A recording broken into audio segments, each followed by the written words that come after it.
Hello, people. It's your boy Usmaan.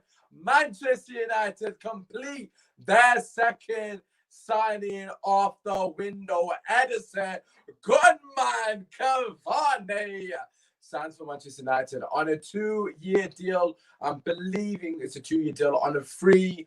I'm just gonna say this now, right? Because I know this might get clipped up. It's not actually official, so I have gone a bit early with the video. However, if it doesn't come through, I'm going to get absolute blasted for this. But I'm here to take it. It's all good. For Prince Romano's tweet out, we're close to here we go.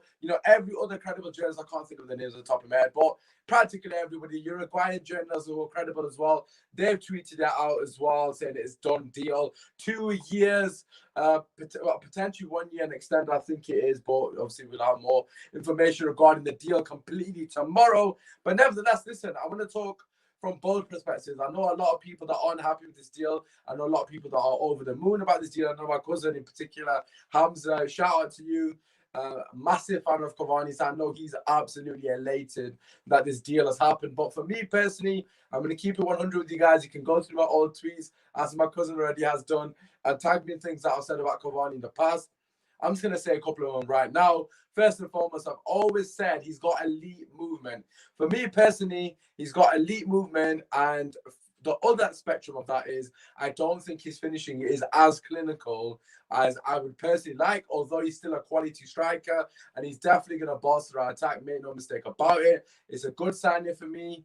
I want to hear from you guys, though. Obviously, before I go into more detail, I want to hear from you guys what you think about Cavani. What are your thoughts? What are your initial thoughts? Let me know in the comment section down below. Are you happy with this deal? Do you think it's utter bullshit, like I'm hearing a lot of people on social media? Or do you think this is actually decent business? It's just a shame we've done it so late. So, yeah, coming back to what I'm saying, for me personally, it's finishing. Is something that I'm not 100% sure about. He does tend to need quite a lot of chances to put the ball in the back of the net. That's one of my concerns. Are Manchester United going to provide him with enough opportunities for him to flourish? His goal record speaks for itself. He's a gunman, as I've already flipping demonstrated. Man knows this thing. But, that aside, what else can you offer Manchester United? Obviously, I'm going to go into that in a bit more detail shortly. But yeah, just thinking of the crux of it, a lot of people saying this is a panic buy. In particular, rival fans are saying it's a panic buy. I'm going to keep it 100 with you guys. It is a panic buy because we could have done this 8 weeks ago, I believe. He's been available all summer because he's a free transfer. So we could have done this ages ago. So it's quite evident he was in our first choice, and I think we all can accept that. I think people need to remember we could have got Josh King. Cavani, Josh King, Agallo, and Josh King over here, or Cavani. Which one do you want?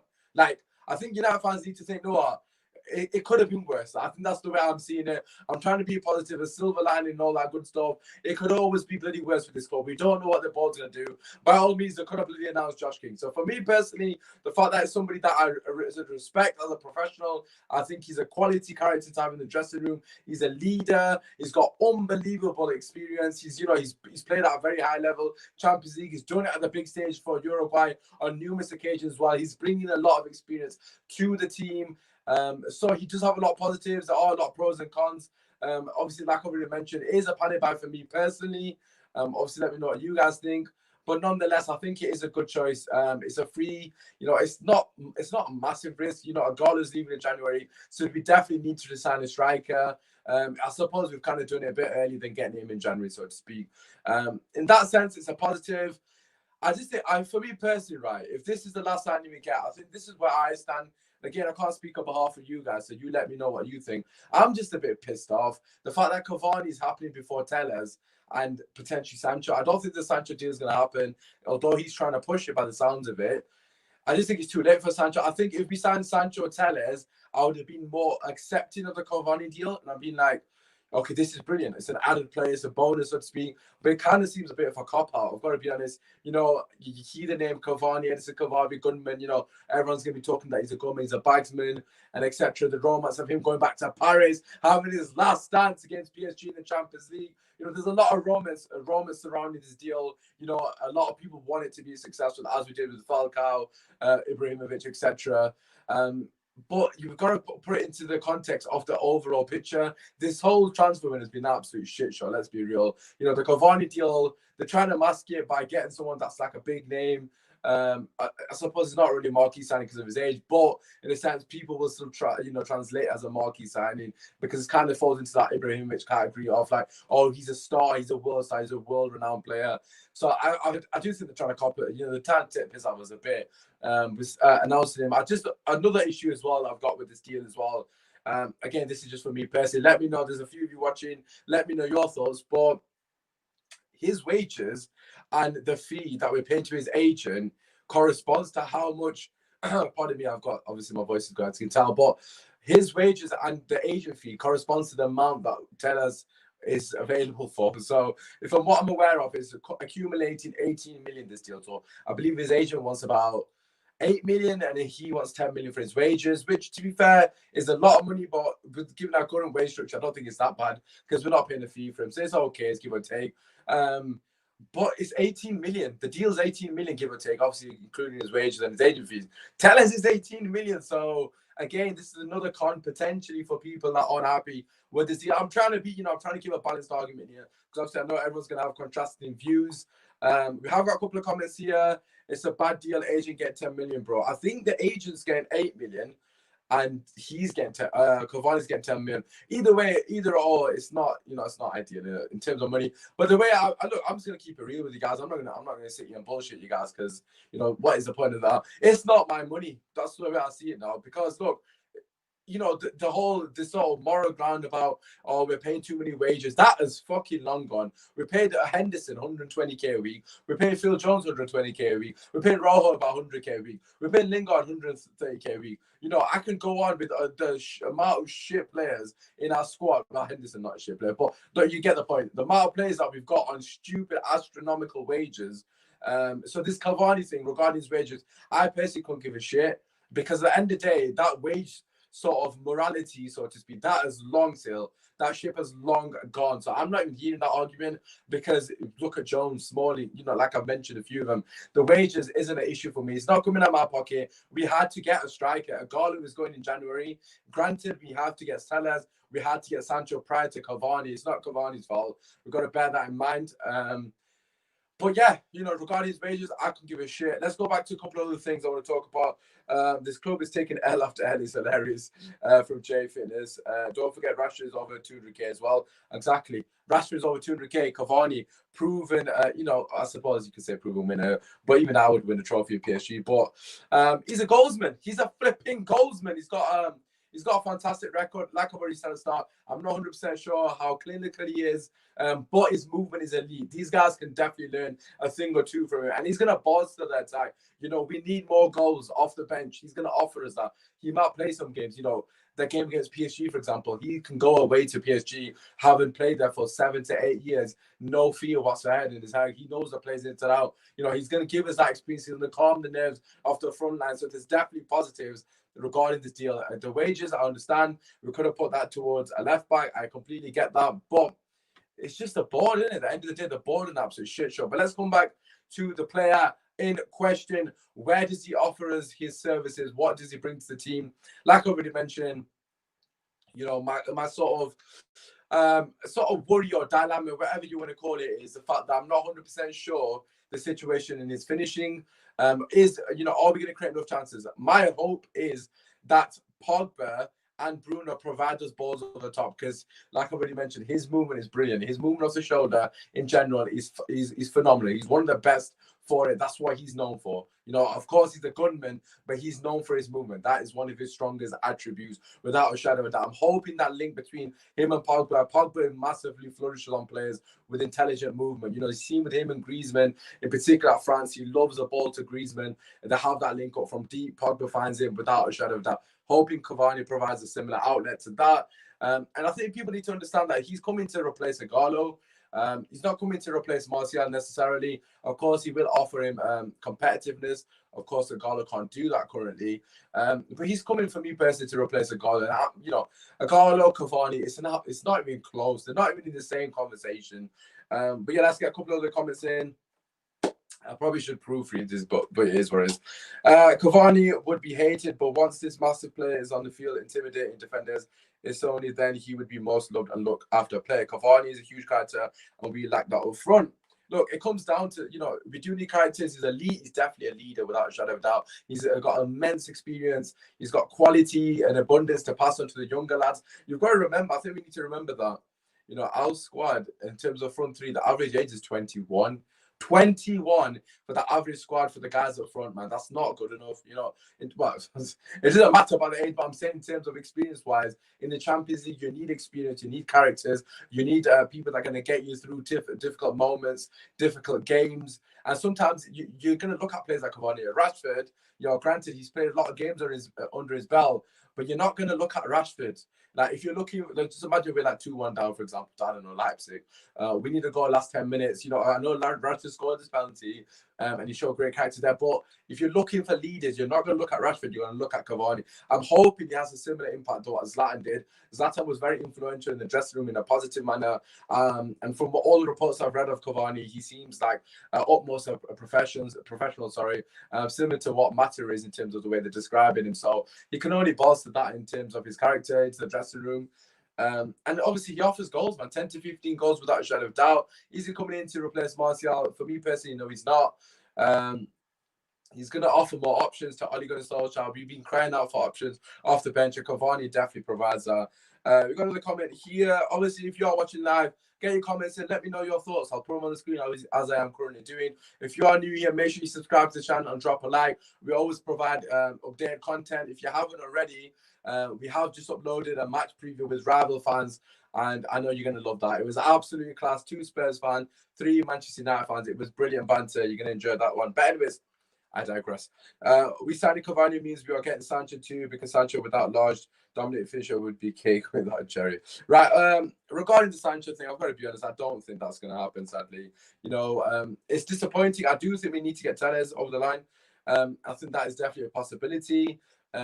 Just coming to Cavani in general, what does he offer us? I know a lot of people are going to be asking. Well, he offers something completely different. Not only his aerial threat, but his ability to move it behind. You can't understate his intelligence off the ball. You know, Martial needs to improve that aspect of his game. He's still learning his craft as a number 9. Yes, Martial is of age now, but he hasn't played in number 9 for a long enough time to master the movement. You know, there's a like in boxing, you have a beauty in evading punches. There's a beauty in movement. There's a science in movement off the ball. And Martial still needs to improve. Of course, he does all of our front three need to improve. And I definitely think that Cavani will do that. Regarding Greenwood, again, I know this is going to be a question. I'm just trying to cover all bases because I know these are going to be questions later. What's going to happen to Greenwood? Look, nothing's going to happen to Greenwood. You know, Greenwood can't play 50 to 60 games, all season. Rashford can't play 50 games all season. Martial can't play 50 games all season. We need rotation. It's as simple as that. You know, do you want to rotate Garlo, Dan James, or Lingard, or do you want to rotate Cavani? It's as simple as that. Do you want Cavani to come on, or do you want Dan James or Garlo to come on? Let me know what you think. It's as simple as that. There's nothing else to it. Do I think this is a good summer transfer window? Absolutely not. Do I think it's a panic buy? Absolutely. However, do I think he's got something to offer us? Of course he has. He's definitely better than what we've got in terms of backup options. Right, okay. Another question here. Again, listen, put your comments in. I'm not gonna sit here and just say one side of the story because I'm happy with the deal. I want to get both sides of the story because I know obviously I'm doing it on my own. Normally we have a discussion. Waste of money, bro. We need a director of football so much. The borders of pussy holes. Wow, I should probably not read the last bit, but it's what it is.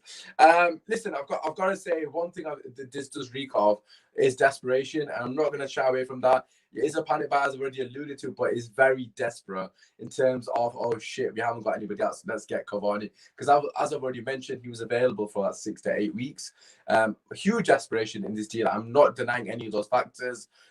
His injury record also that I haven't mentioned yet isn't the best.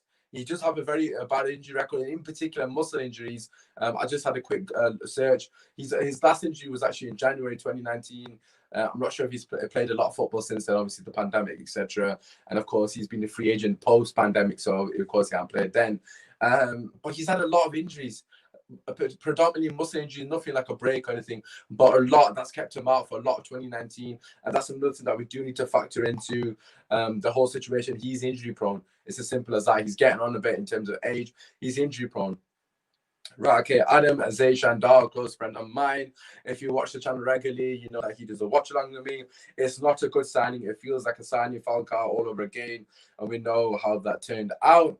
A lot of people have been saying this regarding Falcao. The difference between Falcao and Edinson Cavani is the fact that Falcao was, yes, they're both injury prone, but Falcao had a lot of issues with his legs. He has muscle injuries. He kind of can recover from muscle injuries. Yes, granted, um, it's not ideal. Of course, it's not ideal with muscle injuries, depending on the severity of the tear. But looking at the tears, there was a couple of severe ones actually that was out for about 50 days, give or take. But it's not a long period. You know, standard. My only issue is he going to be able to deal with the intensity of the league? We're going to have to look after him. I'm hoping that he gets bedded in properly in terms of cameo roles, because I don't think it's ideal for him to get thrown in straight away. But I come back to the first thing I've said. Do you want Igalo to get subbed off the bench, or do you want Cavani? Like, come the hell on, lads. Come on. Especially when we go to PSG. Let me set you the scene, right? Manchester United back to Parc des Princes that night in Paris, but this time they've got their gunman on the bench. You know, he's got some things to flipping sort out. He's got some final words that he wants to get off his chest at PSG. It's 1-1. It's late into the game, 25 minutes on the clock, and Manchester United are starting to warm up some players. Cavani's one of them. Cavani and Van der Beek are warming up on the edge of the touchline, and they are ready to come on. And Cavani to come back against his old club. What can he do? The ball gets crossed in from Telles, and it's Cavani. He does it. He's won it in Ferguson. Oh, no, I'm getting carried away, yeah. Everyone's probably like, what is this guy on? Listen, we're not even signing Telles, but listen. If he is better than what we've got. He is better than what we have got. That's my personal opinion. Anyways, let's get some more comments in, because we've got quite a few of you watching. If you are watching now, please just drop a like. It's completely free. And if you haven't already, please just subscribe. We're trying to get to 1,000. Just trying to get more comments in. There's quite a few of you. Another good comment here from Adam. Of course, I'm being a bit biased because he's a good mate of mine. Get comments in. We need a right wing, a centre back. The board aren't giving Ali what he needs. They're giving him anything that idiotic man's kind of idiotic negotiators could get. Right, okay. Tough words there. Okay, I've got to say first and foremost, we needed a centre back badly, and we needed Jadon Sancho badly. I am not sitting here and saying that, oh, look, we've signed Cavani, we're going to win the league, we're going to compete for X. We're not. He's not going to close the gap that much. However, he offers us more what other players do in the current crop of squad we have got. That's the way I see it personally. Is this the Asian community? No, it's not. Gus called me. I'm sorry, Hector, but I'll try my best to get a collaboration with him. The guy doesn't reply to DMs. I don't really know why. Cavani, let's have a look here from one of our regular viewers. Back in red, Cavani is a beast of a player. Oh, someone actually been a bit positive about Cavani. Let's see what we said here. Another regular in the know. I'm assuming that's what it stands for. Probably wrong. Literally better than what's on bench. Better than what we've got, basically. The board are basically shit. Just throwing it out there, lads. The board is shit. We know that. I'm not denying that whatsoever. I know the board are dog shit. But yeah, keep getting your comments in. A lot of people come because God, I'm fantastic. What have I done to myself? Right, okay.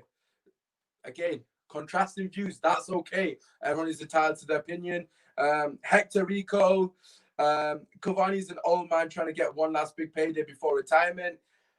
I'm not sure about that. I've got to be honest, Hector. Reason I'm not sure about that one is because we've matched his pay. That's what he's on at PSG. We've not increased his wage. That's literally what he's on at PSG. So he was already on that at PSG. Granted, yeah, he was going to get released, so to speak. But I wouldn't say it's a payday because he's been on this for God knows how many years at PSG. So we kind of just match what he's already on. So granted, there is that side of it. You know, I've got to just throw this in here because I know it's going to be the most frequently asked thing or commented thing when this video is posted onto YouTube is the board have had this mantra, right, of young players that want to play for Manchester United, players that believe in the philosophy, players that believe in the process, you know, players that that we can develop at the club. This goes against the whole grain. This goes against the vision. And this goes back to what I said in terms of it reeks of desperation and panic. You know, at the end of the day, we're coming towards the end of the transfer window. We haven't signed anyone. We definitely need reinforcements. And it is desperate. Obviously, it goes against everything. It's almost like you're being a hypocrite, basically. The board are being hypocrites. Whether Ollie wanted this deal, I don't know. We'll never find out, sadly. But I wanted Jadon Sancho. My heart was set on Jadon Sancho. I'm absolutely gutted, as most of you will be. I've got another point here from J Fitness. Our wingers and our fullbacks don't get enough crosses into the box. That's why Cavani doesn't make sense, because we won't feed him. I kind of said that right at the start of the video. I completely agree with that. Like I said, I've already alluded to that point. That is the issue. That's why I do feel like we need Telles. Telles, Sancho, and Cavani would have been brilliant, I've got to say, because Sancho and Telles got the ability to offer him a lot of sort of, you know, opportunities to score goals, to create a lot of chances for him. Yeah, like I've already alluded to, his movement's brilliant. He would get a lot of goals, 10, 15 goals off the bench, starting here and there. So they would have been, all them three signings together, I would understand where they're coming from. But signing Cavani without the likes of a Telles or somebody that's got the ability to cross the ball into the box is a bit of a weird one. I've got to say, I'm not going to shy away from that. It's a bit of a weird decision. At the end of the day, you know, if we don't sign one of them guys, if we don't sign Telles, we don't sign Sancho, who is going to give him that service? I'm really hoping he has that link with Pogba. You know, quality players have that intelligence. For example, you know, you have that trigger points. You know, when you play football yourself, I'm sure loads of you that are watching this have played football yourself. When you're playing with your mates, if you're playing strike, for example, and you're playing with one of your mates, you know when he's got the ball, he's got the ability to play that pass, pick you out. So you're already on your bike in terms of Cavani. Sees Pogba gets the ball, he knows Pogba is able to get the ball in behind. Cavani's going to make that run. Those kind of things, I'm hoping they get, you know, hit the ground running with that kind of thing. We'll just have to see what happens in that sense. For me personally, it's a good deal. I'm just going to put it as that. It's a good deal for me. Obviously, check us out on Twitter as well. I always tweet out a lot of stuff. My links are in the description. Well, it's actually there. There we go. It's there. My is there. I always tweet out nonsense. Also, make sure you drop a like to the video, subscribe to the channel. We always update you guys as much as we possibly can. I've kind of gone early with this. You know, it's not completely confirmed. He might not even pass the medical tomorrow, and this video is going to get clipped the fuck up. But it is what it is. You know, you have to go big or go home, so to speak. We'll read our two last points. Hector Rico, Greenwood needs to play down the middle. So what's this need for Cavani? We aren't getting Sancho. I personally don't think Greenwood needs to play down the middle just yet. You know, he's still young. He's got plenty of time. It'll be fine. I don't think we need to rush him anywhere. Age has no barriers. Give Cavani a chance, lads. There we go. We're going to finish on that positive. I've clicked on something else by accident. Anyways, yeah, as Viking Red has beautifully summed up, age has no barriers. Give him a chance. It can't be worse than what we've got. Anyways, it's been Usmaan. See you guys in the next video, which is tomorrow. We're going to be doing a watch along for the Spurs game. The singer reminds me of Uni playing for Bruno. Okay, right. Anyways, Adam, shut up. I'm not reading that comment out. It is what it is. Drop a like, subscribe to the channel. Man's just trying to bug me.